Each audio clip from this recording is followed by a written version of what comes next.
Hello friends, welcome back all of you on your channel that is on JE Physics Maniac.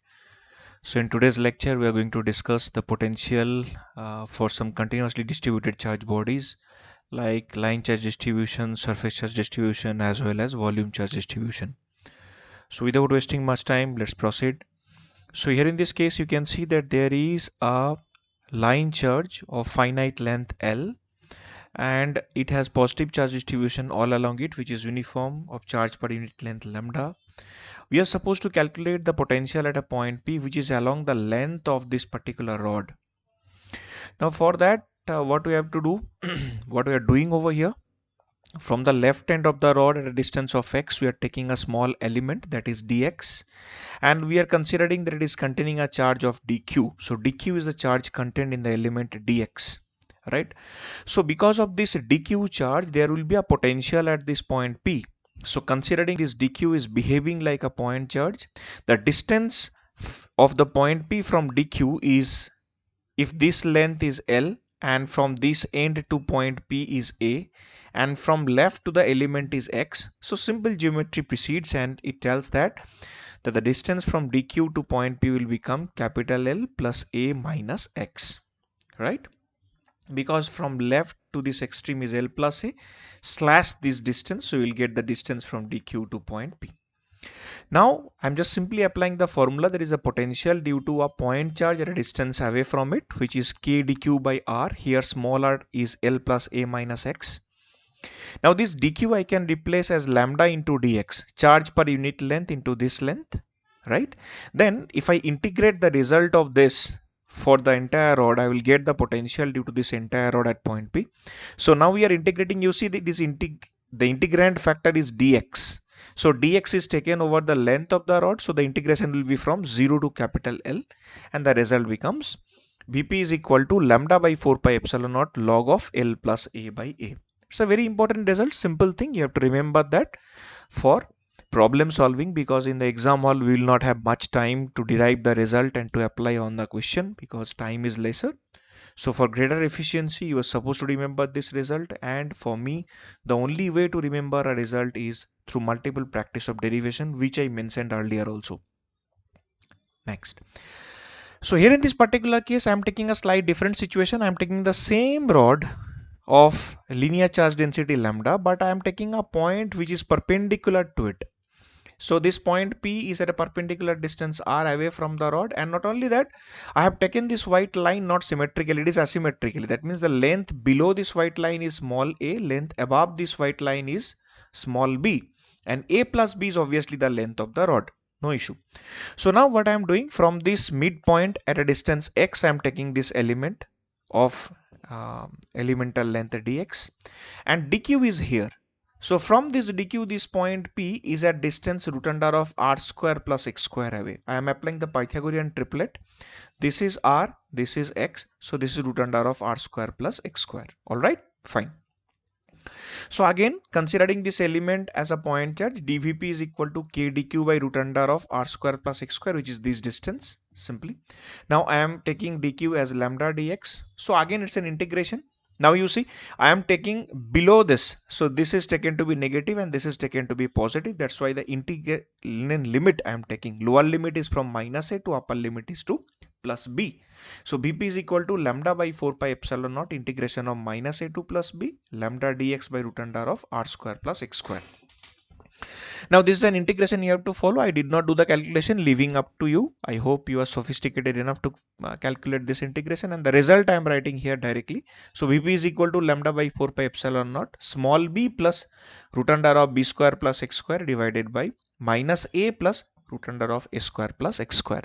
And I'm requesting all of you to check the calculation. As you all know that I am a super efficient in terms of calculation. I keep on doing frequent silly mistakes, so I am requesting all of you to check your calculation. I hope it is correct. Okay, right, let's move on.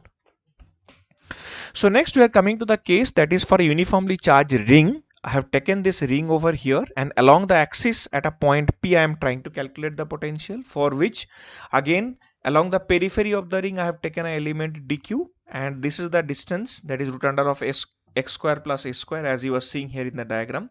I can take a, r, it doesn't matter, right? as if in the diagram they have taken this A, so I am just converting to, I have taken to be capital R, the radius is, so this is capital R. All right, fine. Not an issue. So here from this point charge at a distance of this, potential is 1 by 4 pi epsilon naught dq by root under of x square plus r square. Let us take that factor as r square. So this factor I will take, just a small correction. So I'm taking this factor as r square. All right, fine. So now if you see that this x distance is constant, so as capital R, correct, for any element. So definitely dq is the only variable here, and if I integrate over dq, all the small elements, if we keep on adding, ultimately we will get the total charge on the ring. So Vp becomes q by 4 pi epsilon naught root under of x square plus r square. So at the center, if you put x equal to 0, the value is q by 4 pi epsilon naught r, which is exactly the value of a point charge, right? Now here, if you take x tends to plus minus infinity, that means if you move away in this direction up to infinity or move away in this direction up to infinity, potential will vanish, it will become 0. So if I want to plot the v versus x graph, the graph comes at the center, it is maximum, and if you are moving along the positive x-axis decreasing to 0, along the negative x-axis also decreasing to 0. So it is similar on both sides along the y-axis. Okay, right. Next, we have taken the case of uniformly charged disk. So for disk, we have already calculated the field. Now here I will calculating the potential. So for potential, what will I do? I will just take an elemental ring over here. So for that elemental ring, I will take, this is a distance, radial distance smaller, thickness dr. So for this ring, I have already calculated the value of potential. You check here. I am using that formula. Except I am not putting capital Q, I am just putting the charge on this elemental ring. So dVp is equal to 1 by 4 pi epsilon naught dq by root under of r square plus x square, where dq is the charge on this elemental ring. It is written over here. So dq will be equal to sigma dot dA. Sigma is the charge per unit area and dA is the area bound by this element. So what it will be? dA will be equal to, that is circumference, which is 2 pi r, into thickness is dr. So the area, elemental area, becomes 2 pi r dr. All right, fine. So if I substitute this dq factor over in this equation, first equation, we get dvp is equal to 1 by 4 pi epsilon naught sigma into 2 pi r dr divided by root under of r square plus x square. All right, fine. So with a slight rearrangement, this equation becomes dvp is equal to sigma by 2 epsilon naught r dr by root under of r square plus x square. So Vp is equal to sigma by 2 epsilon naught is a constant quantity, hence coming out of the integration. So integration of 0 to capital R, small r dr by root under of r square plus x square. Now this integration, generally we follow the method, that method is called method of substitution. There either we can change this factor with in terms of an algebraical variable, or we can suitably change a trigonometric variable also. We should do in a way which should suffice our purpose. I mean, whatever way will be the easy way, we'll pick it. So here what I am doing, I am taking r square plus x square equal to z square or t square. T is a variable. So now if I differentiate this one, if you see this x is constant, you come here, this x is constant for any elemental ring. If you take from this center to this point P, x is constant. So small r is the variable. So 2r dr equal to 2t dt. So r dr equal to t dt. Now next, the integrand was a dr and therefore the limit was 0 to capital R. Now I am changing the integral from dr to dt. So I have to change the limit also. So if I take the r value to be 0, the t value from this equation, you check, if I put r value equal to 0, t is coming to be x. If I put small r equal to capital R, t is coming to be root under of x square plus r square. So I'm totally changing this integration. So r dr is t dt. Root under of r square plus x square means root under of t square means t. T cancels out. It becomes dt. Dt is simple t. So if I put the upper limit and lower limit, it becomes root under of x square plus r square minus x. All right. So if I substitute this integration value over in this equation, the result will become sigma by 2 epsilon naught root under of x square plus r square minus of x. So now you see, if it is a point charge, this yellow line is depicting the v versus r graph for a point charge. But for the disk here at the center, this is at the center. So at the center you have to put x equal to 0. If you put x equal to 0, it will become sigma r by 2 epsilon naught. So this is the maximum value, and as you are moving away, the value is decreasing. All right, fine, right. Next we are taking the case of uniform spherical shell. So we have already studied the shell theorem. I hope you remember, all of you. So in shell theorem, we have said that at any inside point, E inside is equal to 0, and E is equal to, we know, minus of dv dr. So that becomes 0. So that means V becomes constant. You can argue with me ki said that V could have been 0 also, but no, V cannot be 0 as there is a presence of charge, right? So that's why V is equal to constant. So the inside point, basically here, the inner region of a uniform spherical shell is basically equipotential surface. So at any inside point, the value of potential remains same, which is equal to the value of potential at the surface, Q by R, which is value at the surface. So from this end to this end across the diameter, in any region, if you move, if you take point here, here, here, anywhere, field is constant, and that field is equal to this value. Correct? If I take any outside point, for any outside point, it will just behave like a point charge, I have said. So V out will be simply equal to 1 by 4 pi epsilon naught q by small r, where this r is basically taken from the center. Okay, this r is taken from center. So this r is taken from the center in the sense, as r tends to infinity, V will be tending to 0, which you can clearly see in this diagram. R tends to plus infinity, decreasing. R tends to minus infinity, it is also decreasing. Okay, fine, right. Now next, let us come to uniform solid sphere, and we are taking the conducting case. So there is no difference. So for a conductor, the charges will appear on the outer surface.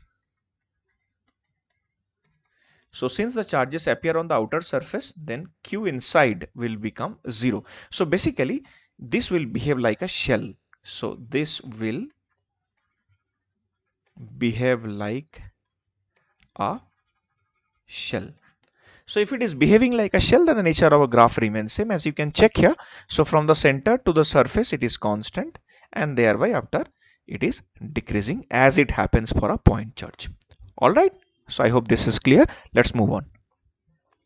So now this is the most delicate case, which is the case of uniform solid sphere non-conducting. Non-conducting means what? It means Q inside is not equal to 0. So there will be charges inside the non-conducting solid sphere. Why? Because here the charges are not free, they are bound charges. So for a non-conducting sphere, we know that the charge distribution is bound charge distribution.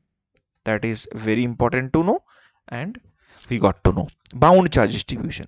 So as we already know, the electric field value is E equal to 1 by 4 pi epsilon naught Q into R by R cube, which we have studied while we have studied the case of electric field intensity calculation.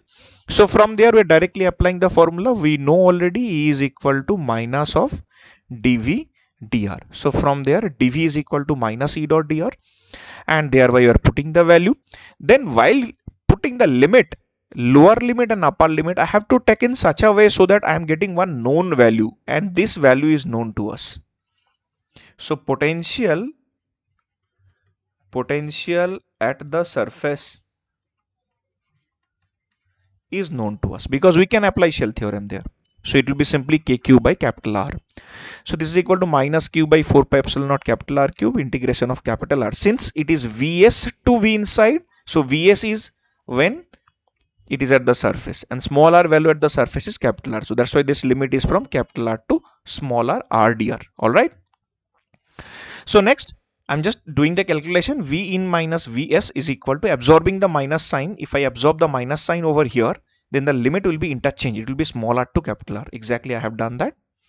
Then this calculation follows, which is there in front of the screen. You can pause the screen and do the calculation. So V inside becomes Q by 4 pi epsilon naught R cube, capital R cube, into 3 R square minus R square. It's a very different kind of formula and very, very important, extremely important for all of you for JEE preparation. So please do remember. So you see here, if you put R equal to 0 at the center, this is the value at the center. So at the center, the value is coming to be V at the center is equal to 3q by 8 pi epsilon naught capital R. This is at the center, right? And at the surface it becomes q by 4 pi epsilon naught R, which you can get from this equation. In this equation, if I put R equal to capital R, so 3R square minus capital R square is 2R square. 2 this cancel, q by 4 pi epsilon naught R will become.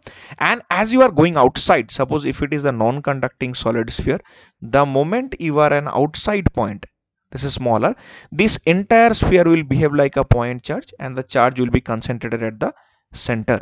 So then it is simple formula. So V at point P in this case will simply become kq by R. So as R tends to infinity, Vp tends to 0. So this is the graph. Right. So these cases you have to remember. It's a very simple and flat kind of thing that I have discussed over here for your convenience. So those who are studying it for the first time, I think it will give you a good outlook and it will ease the purpose for which you are doing. So again, the thing is that you have to remember all these formulas for problem solving to save the time. Thank you very much. Keep watching. If you like, please forward, subscribe and share. Shortly I'm coming with another lecture where I will be discussing the potential distribution due to the dipole, and after that we'll again have the field the Spherical series. Stay tuned. Thank you.